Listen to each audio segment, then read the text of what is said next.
menyembah Tuhan dan terlebih lagi kita akan mendengarkan firman Tuhan. Mari kita sama-sama dengan kesungguhan hati kita sama-sama berdoa. Tuhan, terima kasih untuk pagi hari ini. Terima kasih Tuhan kalau Engkau masih mempercayakan kami hari ini untuk kami boleh berjalan bersama dengan Engkau Tuhan. Kami mau Tuhan mengawali hari ini dengan perkenanan-Mu. Engkau boleh menjamah setiap hati kami juga pagi hari ini Tuhan. Kami siap datang kepadamu pagi hari ini. Biarlah Tuhan pagi hari ini kami boleh mendapat sesuatu yang baru. Kami boleh mengalami terobosan yang baru. Terima kasih Tuhan.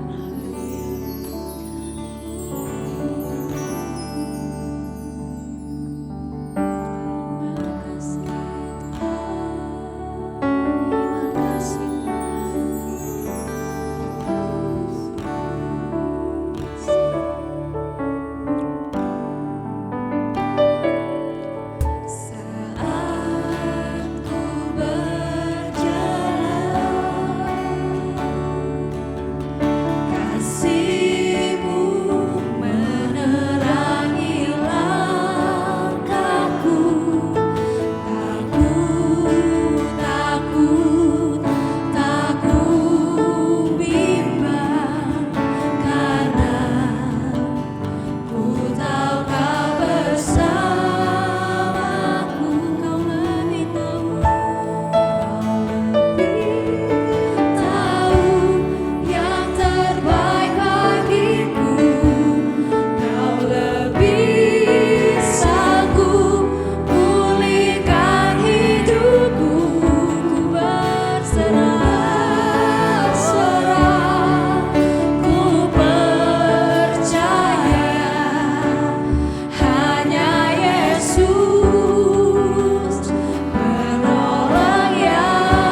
jangan berhenti harapan. Kuatkanlah kami Tuhan, kuatkanlah hatimu, lewati setiap persoalan. Tuhan Yesus selalu menolongku, dan kami gak pernah berhenti berharap. Jangan berhenti harapan padanya, dan kami percaya bahwa Engkau sanggup. Tuhan pasti sanggup, benar. Tangannya takkan terlambat untuk mengangkatku. Tuhan pasti sanggup. Percayalah, Dia tak tinggal. Tuhan pasti sanggup.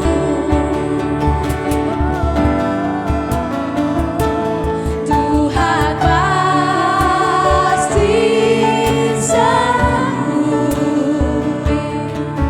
Tangannya takkan terlambat untuk mengangkatku. Tuhan pasti sanggup.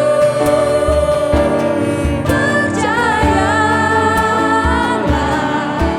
Dia tak tinggal. Sekali lagi katakan, Tuhan pasti sanggup.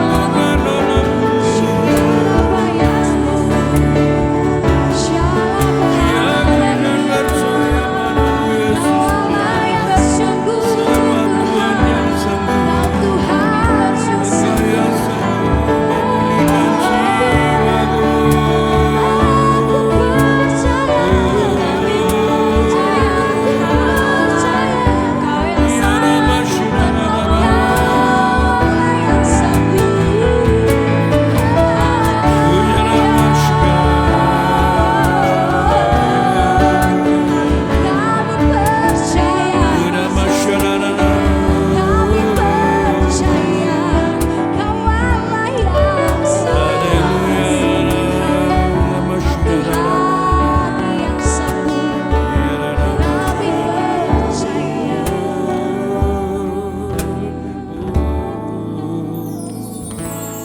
Tuhan pasti sanggup.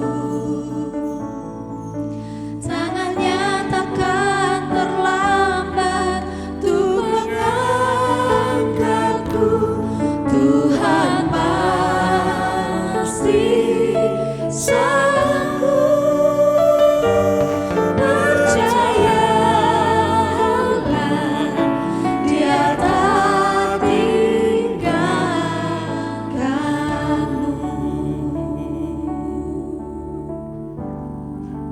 Dia tak Shalom, selamat pagi jemaat Tuhan. Kita sudah sama-sama memuji Tuhan, kita boleh sama-sama menyembah Tuhan pagi hari ini. Dan tiba saatnya kita akan mendengarkan firman Tuhan. Namun sebelum itu, mari kita berdoa. Tuhan Yesus, terima kasih untuk pagi hari ini. Kami boleh memuji, kami boleh menyembah Tuhan di pagi hari ini. Dan tiba saatnya Tuhan, kami akan mendengarkan firman-Mu. Kiranya Engkau memberkati supaya firman-Mu boleh berakar, bertumbuh, serta berbuah dalam kehidupan kami. Terima kasih Tuhan, dalam nama Tuhan Yesus, haleluya, amin. Baik Bapak Ibu Saudara-saudara, kita akan sama-sama belajar mengenai firman Tuhan yang terdapat di dalam Amsal pasal yang ke-19 ayat yang kedua sampai yang ketiga. Amsal pasal yang ke-19 ayat yang kedua sampai yang ketiga. Demikian firman Tuhan. Tanpa pengetahuan kerajinan pun tidak baik. Orang yang tergesa-gesa akan salah langkah. Kebodohan menyesatkan jalan orang, lalu gusarlah hatinya terhadap Tuhan. Amin. Demikian ayat yang kita baca. Tentunya dalam hidup gak selalu mulus. Dalam hidup tentunya gak selalu baik-baik aja. Terutama dalam hal pekerjaan atau apapun, kita juga pasti pernah mengalami yang namanya kegagalan. Entah dalam pekerjaan, tadi saya sudah katakan, entah dalam prestasi belajar, entah dalam bisnis, entah dalam relasi kita dengan keluarga. Itu yang membuat kita sepertinya memiliki respon yang marah, memiliki respon yang mungkin justru malah menyalahkan Tuhan. Seperti yang kita tahu, Amsal ditulis oleh Salomo, kebanyakan oleh Salomo yang menuliskan kitab Amsal. Nah, kalau kita lihat, kita akan coba lihat dulu Amsal ini sebenarnya kitab yang seperti apa. Saya akan coba bahas sedikit bahwa Amsal ini sebenarnya adalah surat yang ditujukan kepada orang-orang di zamannya Salomo, seperti anak-anak petinggi, kalau kayak sekarang anak pejabat, yang Salomo mengharapkan bahwa dengan adanya tulisan yang dia tulis dalam kitab Amsal itu dapat meneruskan Salomo, karena Salomo itu kan dulu orang yang sangat berhikmat, orang yang dikenal dengan banyaknya tulisan dia yang berhikmat, yang tujuannya memang untuk mendidik. Nah, tapi Salomo agak meragukan apakah tulisan ini dapat meregenerasikan orang-orang yang dapat menggantikan dia gitu. Tapi ternyata sepertinya kalau saya pikir sih enggak gitu, karena memang Salomo benar-benar orang yang sangat berhikmat pada zaman itu. Nah, kita balik lagi ke topik kita yang sekarang, bahwa apa sih respon kita ketika kita mengalami kegagalan. Tadi saya sudah katakan, pasti marah, pasti jengkel, pasti menggerutu, bahkan bersungut-sungut, dan gak jarang dari kita mungkin ada yang menyalahkan Tuhan gitu. Pengamsal memberitahukan kepada kita bahwa ada orang yang ketika mengalami kegagalan, bukannya mereka mengintrospeksi diri, bukannya mereka cari tahu apa sih salahnya, kenapa ya saya kok bisa gagal dan segala macam, tapi malah justru mereka menyalahkan Tuhan. Mereka malah marah, mereka jadi gusar gitu loh, mereka jadi kesel. Nah, begini, jadi orang yang dalam menjalani hidupnya sudah nggak menyertakan Tuhan, nggak melibatkan Tuhan, pokoknya nggak membawa Tuhan dalam hidupnya, terus tiba-tiba gagal nih apa yang kita rencanakan, ujung-ujung menyalahkan Tuhan, akhirnya marah, bahkan ada yang sampai meninggalkan Tuhan gitu. Nah, kalau kita sekarang sedang mengalami hal tersebut, sekarang respon kita apa gitu? Apa yang dapat kita ambil? Apa yang dapat kita lakukan ketika kita mengalami kegagalan tersebut? Gitu. Jangan justru kita malah menyalahkan orang lain, menyalahkan diri sendiri, atau bahkan justru menyalahkan Tuhan gitu. Padahal sebenarnya salahnya di kita sendiri gitu loh. Salahnya di kita sendiri, karena begini, saya percaya bahwa setiap kita, Bapak dan Ibu, saudara dan saya, itu diberikan hikmat. Ada Roh Kudus yang membimbing kita, ada Tuhan yang memberikan kita jalan. Tapi terkadang kita malah memilih jalan sendiri. Nah, ketika kita memilih jalan sendiri yang kita pikir baik, ternyata justru malah menghancurkan diri kita sendiri. Dan akhirnya malah marah gitu loh. Kenapa sih Tuhan kayak gini? gitu. Kenapa sih harus seperti ini? Kenapa sih harus ini? Dan selalu pertanyaannya kenapa? Padahal dari awal aja udah nggak melibatkan Tuhan. Dari awal aja sudah tidak menyertakan Tuhan. Tapi kenapa malah Tuhan yang dipersalahkan? Ini biar jadi cerminan, biarlah ini jadi rema bagi kita, refleksi diri. Kita ada di situ atau enggak? Apakah justru ketika kita mengalami kegagalan, kita mengucap syukur, Tuhan terima kasih untuk kegagalan ini, Tuhan terima kasih untuk masalah ini? Saya rasa jarang. Kalaupun ada, pasti jarang. Kebanyakan dari kita atau orang-orang percaya justru malah akhirnya menyalahkan Tuhan. Itu yang tadi saya bilang, udah dari awal tidak menyertakan Tuhan di dalamnya, tapi ketika gagal, Tuhan yang dipersalahkan. Gitu. Jadi saya sudah katakan bahwa Roh Kudus itu sebenarnya sudah diam dalam diri kita dan pasti membimbing kok. Ketika kita menjalani sebuah kehidupan, contohnya deh kita dalam pekerjaan. Dalam pekerjaan pasti nggak semuanya mulus-mulus aja gitu. Pasti ada awal kerikil, nanti lagi batu besar, ntar lagi apa badai kah apa gitu. Nah tapi kan pasti ada Roh Kudus, ada Tuhan yang mengingatkan. Oh kalau udah begini kamu begini aja atau begini, atau nggak harus deh langsung dari suara Tuhan atau Roh Kudus yang berbicara. Orang-orang sekitar kita pasti Tuhan pakai mereka untuk mengingatkan kita gitu loh. Jangan begini, nanti kamu jadinya begini, kamu jangan begitu, kan nanti jadinya gini gitu. Pasti ada deh orang-orang di sekitar kita yang Tuhan kirim untuk memberitahu gitu loh, mana yang benar, mana yang salah. Tapi terkadang kita jadi orang percaya kadang suka sok tahu gitu. Tuhan udah kasih jalan, tiba-tiba mau jalan sendiri, ini pasti lebih baik lah, gak mungkin saya kenapa-kenapa. Giliran kenapa-kenapa, marah. Udah saya gak mau lagi pelayanan, udah saya gak mau lagi ikut Tuhan, udah saya mau murtad aja atau saya mau tinggalkan Tuhan. Karena kenapa kok kayak begini? Seperti itu. Jadi ini jadi refleksi bagi kita semua bahwa ketika kita jauh dari Tuhan, pasti proses. Semua orang pasti punya proses ketika misalnya sudah pernah jauh dari Tuhan, tapi tiba-tiba mau mendekat lagi, mau coba lagi bersekutu dengan Tuhan. Pasti ada prosesnya dan saya percaya itu nggak mudah.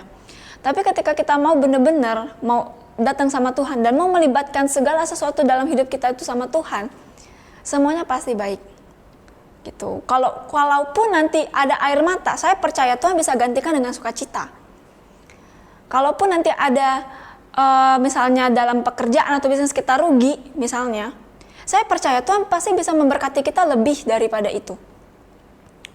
Kalau kita mau dituntun, kalau kita mau mendengarkan apa yang Tuhan mau, entah itu Tuhan berbicara langsung atau dari orang sekitar. Kita harus percaya bahwa orang-orang di sekitar kita itu tanpa kita sadari itu Tuhan kirim untuk supaya kita itu tuh nggak salah jalan. Itu makanya kenapa pentingnya komunitas yang baik. Tentunya nggak cuma hanya sekedar kumpul-kumpul, nggak hanya sekedar untuk cuma say hello aja, gimana kabarmu, enggak. Tapi saya percaya di dalam komunitas yang baik pasti juga ada tujuan yang baik. Dan kita juga pasti dibimbing dengan baik gitu. Nah makanya kalau sampai kita jauh dari Tuhan, jauh dari komunitas yang baik, kita melakukan apapun yang menurut kita baik, ujung-ujungnya salah. Ujung-ujungnya pasti akhirnya jadi berantakan, hidup kayaknya hancur gitu. Gitu Bapak Ibu. Nah hal tersebut kenapa bisa terjadi? Kegagalan itu kenapa bisa terjadi? Ya nggak salah Tuhan gitu. Itu salah kita sendiri. Berhenti menyalahkan orang lain dan berhenti menyalahkan Tuhan. Karena Tuhan nggak pernah merancangkan yang buruk. Tuhan selalu merancangkan yang baik, damai sejahtera, penuh sukacita. Jadi kalau ada yang buruk datang, dibilang nih, kenapa sih Tuhan kok saya dikasih kayak begini? Keluarga saya jadi begini, kerjaan saya jadi begini gitu. Gak salah Tuhan, Tuhan gak pernah merancangkan yang jahat dalam hidup kita. Dari kita lahir sampai kita besar sampai sekarang, itu Tuhan sudah atur gitu. Tuhan udah rancangkan, semuanya baik, gak ada yang jahat. Kalaupun kita ada di titik terendah kita, Tuhan izinkan itu terjadi supaya apa? Supaya kita makin dekat sama Tuhan. Supaya kita sadar bahwa hidup kita ini cuma punya Tuhan. Kita nggak bisa seenaknya memakai hidup kita tanpa kita melibatkan Tuhan. Dia loh yang punya gitu loh. Tuhan Yesus yang punya hidup kita. Jadi kalau sampai kita kenapa-kenapa, ya coba introspeksi diri kita. Apa yang salah? Apa yang harus saya perbaiki? Apa yang harus saya benahi? Gitu. Saya sudah katakan di awal bahwa Tuhan memberikan kita hikmat. Tuhan memberikan kita akal budi, Tuhan memberikan kita kecerdasan, gitu. Untuk supaya apa? Ketika kita menentukan jalan, kita tahu. Dan ketika kita melibatkan Tuhan, kita tahu bahwa wah ini jalannya pasti baik kok, gitu. Kalaupun nanti nggak baik, percaya aja gitu loh. Tuhan nggak mungkin tinggalin kita sendirian untuk jalan di tempat yang, maksudnya di jalan hidup yang rumit, nggak mungkin.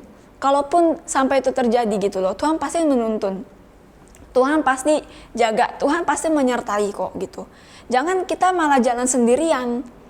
Jangan kita jadi seperti sok kuat gitu loh. Seperti kayak saya bisa kok, saya bisa gitu. Jangan. Kita ini masih manusia. Kita masih lemah. Sekuat-kuatnya kita, sehebat-hebatnya kita, pasti ada lemahnya. Dan kita cuma butuh Tuhan, gitu. Kalau nggak butuh Tuhan, terus kita mau bagaimana? Jalan sendirian nanti ternyata berantakan. Nanti salahin Tuhan lagi. Nanti dibilang Tuhan nggak baik. Nanti nggak mau lagi pelayanan, gitu. Padahal Tuhan sudah loh kasih jalan buat kita. Tapi kenapa kita kadangkala sering memilih jalan sendiri? Gitu. Tuhan juga sudah menaruh gitu. Saya sudah katakan bahwa Tuhan sudah taruh Roh Kudus dalam hidup kita.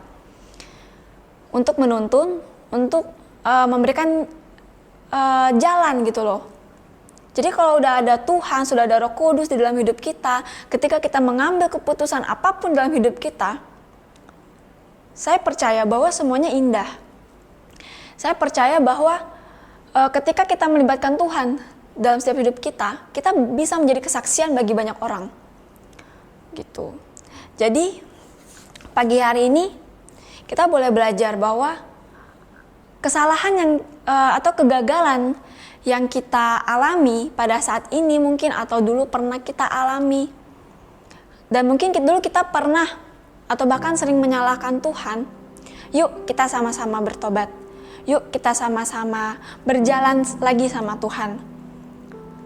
Kita gandeng Tuhan, gitu. Jangan kita berjalan sendiri. Saya sudah katakan bahwa jangan kita berjalan sendirian, gitu. Kegagalan justru kalau saya pribadi, saya merefleksikannya seperti ini. Kegagalan yang saya alami atau masalah yang saya hadapi itu sebenarnya nggak menjatuhkan, tapi justru mendewasakan kita supaya apa? Kita semakin lebih dekat kepada Tuhan. Kita semakin ngerti, oh ini loh sebenarnya rencana Tuhan tuh maunya seperti ini, bukan yang begini. Saya minta ampun Tuhan, gitu. Saya percaya apapun yang saudara alami saat ini, kegagalan, masalah, atau beban yang sedang dipikul pada saat ini, saya percaya bahwa ada Tuhan yang akan menyertai hidup kita. Dan masalah apapun yang kita alami, saya percaya juga itu untuk mendewasakan, untuk membuat kita semakin kuat, semakin luar biasa di tangan Tuhan. Jadi, mari pagi hari ini kita boleh sama-sama belajar bahwa apapun yang kita alami sekarang, yuk jangan kita jalan sendiri.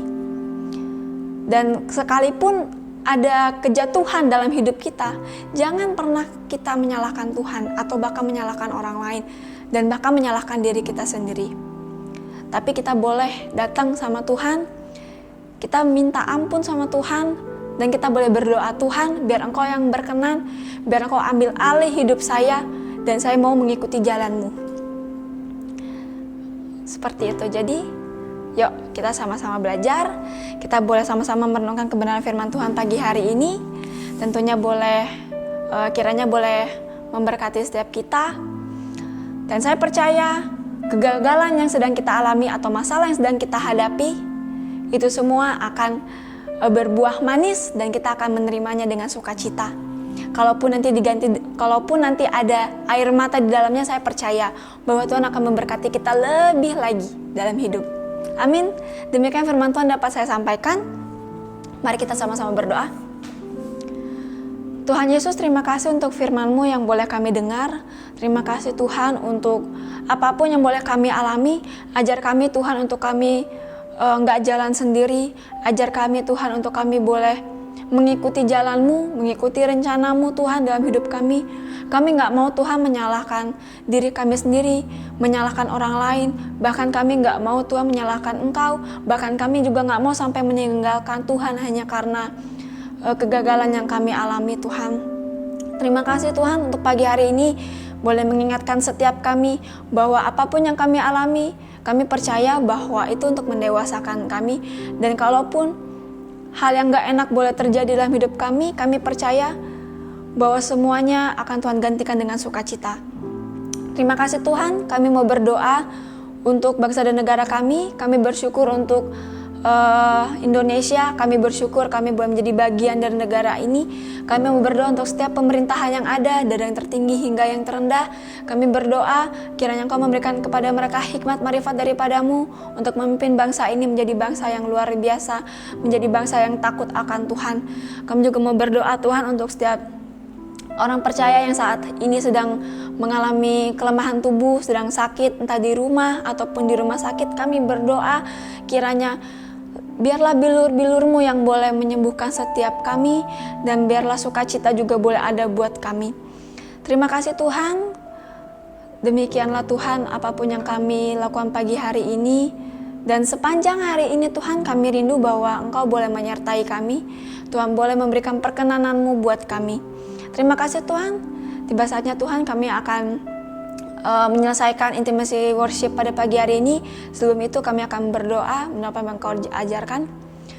Bapa kami yang di surga, dikuduskanlah nama-Mu, datanglah kerajaan-Mu, jadilah kehendak-Mu di bumi seperti di surga. Berikanlah kami pada hari ini makanan kami yang secukupnya, dan ampunilah kami akan kesalahan kami, seperti kami juga mengampuni orang yang bersalah kepada kami. Dan janganlah membawa kami ke dalam pencobaan, tetapi lepaskanlah kami dari yang jahat. Karena Engkaulah yang mempunyai kerajaan dan kuasa dan kemuliaan sampai selama-lamanya. Amin.